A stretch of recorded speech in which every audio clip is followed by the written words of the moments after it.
Natalie, this gets to the heart of the infiltration into our nation among our elites. I want you to take it. Tell me about this guy. Tell me about the Carnegie Institute for Peace that's right there in Washington, D.C., one of the biggest, most prestigious think tanks, and their relationship, ma'am, to the Chinese Communist Party.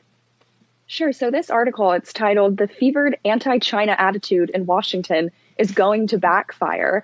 Even though the byline says it's by John Bateman, it very well could have been authored by the Chinese Communist Party, because the talking points that run through it really are straight from Beijing. Some of their Made in China 2025 initiatives calling for the United States and China to maintain close ties in the technological field, but really just more broadly that Americans should not view China as a competitor, but rather a collaborator. And like you said, these are kind of the old tried and tested talking points of the old establishment, whether it's Russia or China, trying to really gaslight the American people to have them perceive their reality as untrue, that the Chinese Communist Party is actually an ally, when in reality it's the largest existential threat to the United States and our way of life. But what's so interesting, and I think why this piece really resonated with so many people, especially those of us who follow Chinese Communist Party infiltration into academia and think tanks and media, is this really is a perfect example of how the Chinese Communist Party really launders their talking points through American figureheads. And I would say really one of the organizations at the railhead of this is the Carnegie Endowment for International Peace.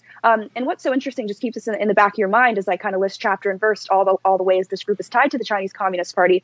Our current director of the CIA, Bill Burns, he used to be the president of this think tank. So when you talk about the national security state and how powerful they are over really all aspects of our current political system, this is just another perfect example of how they've really opened the floodgates for Chinese Communist Party infiltration. But this author in particular, a guy by the name of John Bateman, who's a senior fellow in their Technology and International Affairs program, not only has he been listed as authors on several papers published by the Carnegie Institute that have actually been funded explicitly by Chinese Communist Party influence groups, particularly a group known as the China-United States Exchange Foundation.